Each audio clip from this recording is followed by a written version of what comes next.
guys, Matt Lemke with True Gamer Goggles, gamer-goggles.com, and I was recently asked at Gen Con by a fan to share with the world the personalities that I watch on the internet. I wasn't really ready to do that. Now, I'm ready! I wasn't ready before. I was actually asked originally at Gen Con, and recently a collaboration event kind of started to unfold, and I was asked to do that, and I'm like, okay, I'm kind of ready.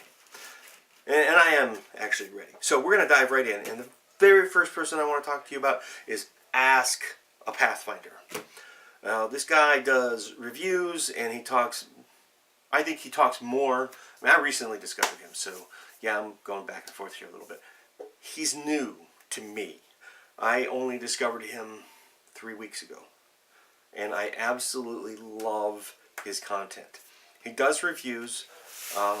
Usually they're fairly short, I think 5 to 7 minutes long. I've only seen a couple, and they're solid. They're solid reviews. They give you enough information to know whether or not that you want to be involved in buying or purchasing the book. The other thing he does is he does philosophical questions that are asked to him by players. For example, the fallen Paladin. Should he exist? Or maybe not should he exist, but anyway. He talks about the Fallen Paladin, the idea of that motif, and whether or not it's a DM dick move or whether or not it's a good move. And I'm not going to tell you his actual opinion on it because I want you to watch his video on his Facebook channel. He's not a YouTuber, it is a Facebook channel. And that link is going to be below. And here's his banner again, so you can find it that way maybe and recognize him. But the Paladin story that he tells basically goes like this. There's this demon. Party comes across demon. Hey, we'll do it like this. We have a Shadowrun figure over here, and we have a giant over here. This is the party. This is the demon because she's bigger. You do not wish to fight me. I am not that kind of a demon. Whack, whack, whack. Some friend dies. I wish I didn't glue him. I'd have taken his arm off. Some friend dies. So the Paladin lays down his sword and his shield, or armor, or whatever weapons or equipment he had, and walks up to the demon and says, I'm ready to make that wish now, or I'm ready to make that deal. And in that instant, the GM says, you feel an emptiness in your soul. The spirit of your deity or the essence of your deity has left you. And that's where he really starts the conversation. And I think his approach to these topics is brilliant. That brings us to Questing Beast. Questing Beast is a channel that I discovered 1.5 to 2 years ago. And I kind of watch intermittently. But I actually kind of come back to his cartographer or his map drawing tutorials, not on a regular basis when I'm in the mood to draw maps, because I'm looking for that thing that lets me draw maps for my RPG game world that I'm creating, and I want something that's a little bit nicer than what I'm capable of, so I'm learning more. He has some interesting approaches. He throws dice on the table and lets you sort them out. Not that you don't sort them at all, but that kind of forms your mountain chain or your forest or your rivers, and that's how he uses randomness to help you determine things. And I thought that was an interesting approach.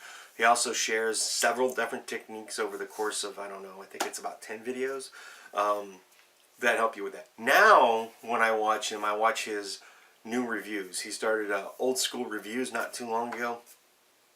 And he does old school reviews on primarily open licensed products for Dungeons and Dragons.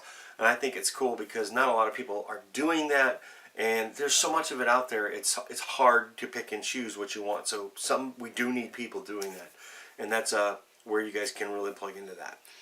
And then we have the DMG info, and this guy was one of the first guys that, well, I didn't actually discover him. He was introduced to me by a friend of mine called, Ryan Hale. And he said, hey, watch this guy. Do you do anything like this? And at the time, I didn't do anything like what Scotty does with cardboard. And I still kind of don't, because I primarily make miniatures terrain, which is stuff that looks like this. Yeah, it's beat up. My stuff doesn't get super detailed because I tend to take it to conventions and beat it up. So I make a lot of stuff like that. I've got some buildings around here, but this was stuff that was easy to gather. But the reason why I like the DMG's channel so much is he gets me thinking about different types of things. Like, where is some of the stuff? Like, no, not that. No, not that. But he uses stuff. Oh, this right here. Ha! It was right in front of me. This. Okay, so this is not your stereotypical DMG stuff, but this is something. I mean, it's hefty because it's real tile, right? And it's on paneling. But this is something I can take to a convention time and time again and not worry about it getting the crap kicked out of it. And if I get mugged, I'm walking away. It's a hell of a fly swatter too. But then he got me thinking about things because he uses everyday material. But like I have gone to Habitat for Humanity and I found this, and you're like, oh my gosh, what a mess, right? I don't see a mess. I see a wall of these rocky pieces of tile. You can't probably tell, but that's rough cut there on the edges. It's got 2 or 3 smooth sides and then 1 rough finish. But I got a whole 5-gallon pail of this for $1. And when I'm ready, it's going to be a wall. What else? I would probably not have thought of this if I didn't watch the DMG info. This is, where is it? Glazing compound. For those of you that don't know what that is, that's usually used on windows to seal them around the edge. And it takes a little bit of time to set, but my brother was going to get rid of it. He gave me 3 gallons. So I'm like, what can I use it for? Oh, I can make molds. I wouldn't have gotten in the mindset of thinking about how to use something differently. I mean, some stuff, yeah, it's obvious. You just look at it and be like, oh, that's a manhole cover or whatever type of thing. But, you know, and then I got the idea, I'm going to take this. This had a branch coming out of it. There's another branch here, but I wanted to cut it down for a piece of RPG terrain. I'm going to do something there. I don't think I'm going to paint it black because I want more depth. I'm going to route it out or something so it has more depth and shadow to it. And this is going to be like the entrance to a necromancer's lair or whatever I want to use it for at said game. I'll drill some holes in it so I can change some terrain out up here, put some ghouls or whatever up here. And another thing that I would probably not have done if it wasn't for the DMG info is this. And you're like, what in the world is that? This is ash. Piled up with a lot of Elmer's glue and water. It's the lightest rock you're ever going to make. I don't know if I'm going to be able to do this without spelling it. But you collect it. I collect it. This is actually the way it comes out of my dad's fireplace. He's got a wood burner. And you just basically take those lumps, break them up a little bit, pour some glue on them. They dissolve a little bit and melt down. And you get good terrain. So that's why I watch the DMG. I find him inspiring. And he's probably the only channel, well, yeah, he's the only YouTube channel that I binge watch. Well, that's not true. I sometimes binge on DM Scotty, which we'll get there in a second. The other channel that I binge on is Tabletop, which isn't really a YouTube channel, right? No, I guess they are YouTube. But I binge watch them, but only to get through a couple of episodes at a time, so it's not like I'm watching forever and ever. In fact, I'm not even through the 2nd season of Tabletop yet. But now, honorable mentions. There's 2.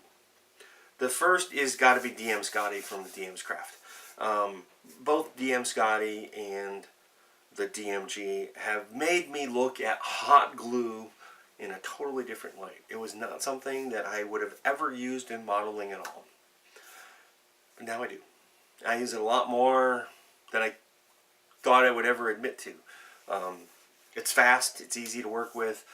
You can kind of sculpt with it. I mean, you can't really sculpt with it, but you can get some shape out of it.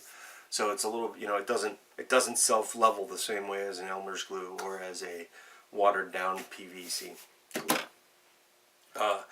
But the reason why I like DM Scotty stuff is because he incorporates how to use his stuff into his game quite a bit, with just about every episode. He well, plus he's local. He's an Ohioan like me. But that's pretty much why I actually found DM Scotty through the DMG Infos channel, and the thing that keeps popping up to my mind with DM Scotty is like the trees he's done. And how you can make the Alpha Village, give it the effect of really, they're living in the trees, and then people come across it and discover it, and you can play up in the trees. It was very cool.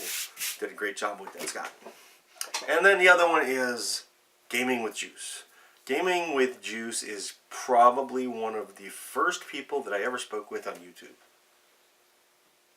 In fact, I'm pretty sure he was the first. I should say other YouTuber. I mean, you get your spam, right? Yeah. But, Gaming with Juice, he took a break for a while and came back. And one of the first things he did when he came back, or shortly after he came back, that's certainly the most memorable to me, is his introduction to 5th Ed. In fact, it was so good that I decided that I wasn't going to do one. So if you're looking to break into 5th edition, check out Gaming with Juice. It's one of the best sets of videos / tutorials on 5th edition that I have seen. So anyway, guys, thanks for watching. I hope you made it all the way through. If you did, like, subscribe, follow, tweet, share, kiss your screen. Later.